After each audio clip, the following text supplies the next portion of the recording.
National integrated medical association नीमा आजमगढ़ के तत्वावधान में कल शाम को नवम आयुर्वेद दिवस एवं धन्वंतरी जयंती समारोह का आयोजन किया गया।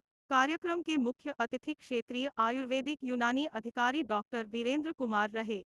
सर्वप्रथम मुख्य अतिथि डॉक्टर वीरेंद्र कुमार, अध्यक्ष डॉक्टर मनीष राय, सचिव डॉक्टर विनोद कश्यप, कोषाध्यक्ष डॉक्टर मनीष चौबे, पूर्व अध्यक्ष डॉक्टर डी सिंह, पूर्व अध्यक्ष doctor Azim Ahmad, doctor V K. Singh, doctor P N. Mishra ने भगवान धन्वंतरी के चित्र पर माल्यार्पण किया। तत्पश्चात दीप प्रज्वलित तथा आरती करके औपचारिक रूप से कार्यक्रम की शुरुआत की। तत्पश्चात डॉक्टर अजीम अहमद ने माल्यार्पण करके तथा डॉक्टर आरती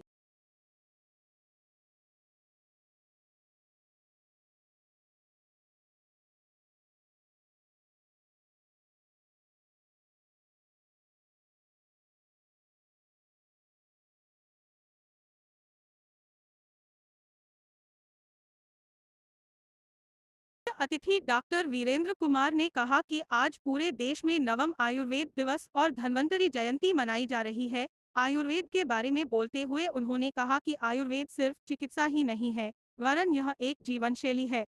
इसके अतिरिक्त जीवन की कल्पना नहीं की जा सकती, इसीलिए आज पूरी दुनिया आयुर्वेद को अपनाने पर जोर दे रही है। Doctor P N. मिश्रा ने कहा कि भगवान धन्वंतरी समुद्र मंथन से उत्पन्न हुए और उन्होंने विश्व को आयुर्वेद के रूप में अमृत समान चिकित्सा प्रदान की। डॉक्टर डी सिंह ने वर्तमान परिवेश में आयुर्वेद की अनिवार्यता पर जोर देते हुए इसे प्रमुख चिकित्सा पद्धति बताया। नवम आयुर्वेद दिवस की थीम वैश्विक स्वास्थ्य में आयुर्वेद नवाचार पर कहा कि हम सभी का यह कर्तव्य है कि हम आयुर्वेदिक चिकित्सा को समाज के हित के लिए इसमें नवीन शोध करके जन उपयोगी बनाने के लिए लगातार प्रयास करें, जिससे यह प्राचीन चिकित्सा सर्वसुलभ हो सके।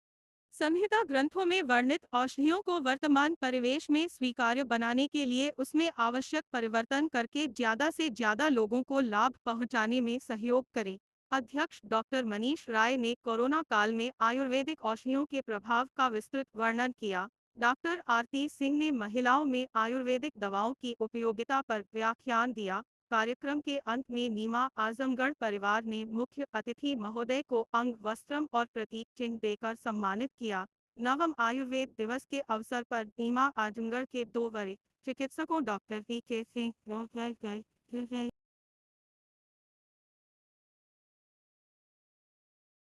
हमने शुरू से ही 95% आयुर्वेद ही लिखा है। पहली नियुक्ति हमारी आजमगढ़ में ही हुई, वो भी 25 बेड पे, और मेरे घर में सारी पैकी है।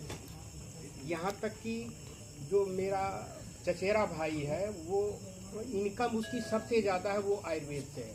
$125 उसकी फीस है एक पेशेंट की, ऑस्ट्रेलिया में है वो। और यहाँ आयुर्वेद के प्रचार प्रसार हेतु वो इंडिया गवर्नमेंट उसे फंड भी देती है अपनी पैसों को विदेश में प्रचार करने के लिए। उसको कॉपी हो जाता है। तो आयुर्वेद की चीज़ों को अगर हम पब्लिक के बीच में ले जाएंगे, उससे बताएंगे। स्वर्ण का एक बहुत बढ़िया उदाहरण आपके सामने दूँ कि गोरखपुर में हर साल जापानीज से और एक्यूमेफाइटिस से हजारों बच्चे एक्सपायर कर जाते थे। माननीय मुख्यमंत्री योगी जी के आह्वान पे KGMU के VC MLB भट्ट साहब के प्रयास से गोरखपुर के उस गांव को KGMU ने गोद लिया और उस गांव के हर बच्चे को अगस्त 18 से अगस्त 19 तक 1 साल तक स्वर्ण पिलाया गया। अगस्त 19 में जब उस गांव का डाटा लिया गया, वेरी सरप्राइजिंग, एक भी बच्चा JE या AES से संक्रमित नहीं पाया गया। ये अभी DPC सर ने कहा कि कोरोना के बाद आयुर्वेद की उपादेयता बढ़ गई है, आयुर्वेद की प्रासंगिकता बढ़ गई है। निश्चित रूप से बढ़ी है, क्योंकि कोविड में जितने भी एलोपैथिक ट्रीटमेंट थे, एक तो उनके ऊपर कन्फ्यूजन बहुत था। कभी कोई कह रहा है जिथ्रोमाइसिन खिला दो, कभी कोई कह रहा है आइवरमेक्टिन खिला दो, कभी कोई डॉक्सीसाइक्लिन खिला दो, और सबसे ज़्यादा जब स्टेरॉइड खिला दो तो ब्लैक फंगस आ गया। हमारा कहने का मतलब है कि बहुत सारे लोगों ने आयुर्वेद की बहुत ज़्यादा दवा न भी खाई, तो गुड़ूची का काढ़ा पी के कितने लोगों ने घर पे स्वास्थ्य लाभ लिया। एक लाइन की बात कहा जाए, हमें आयुर्वेद को लोगों को ये विश्वास दिलाना है कि हमारी औषधि में वो दम है, हमारी औषधि में वो ताकत है, वो क्षमता है कि हम आपको बीमारी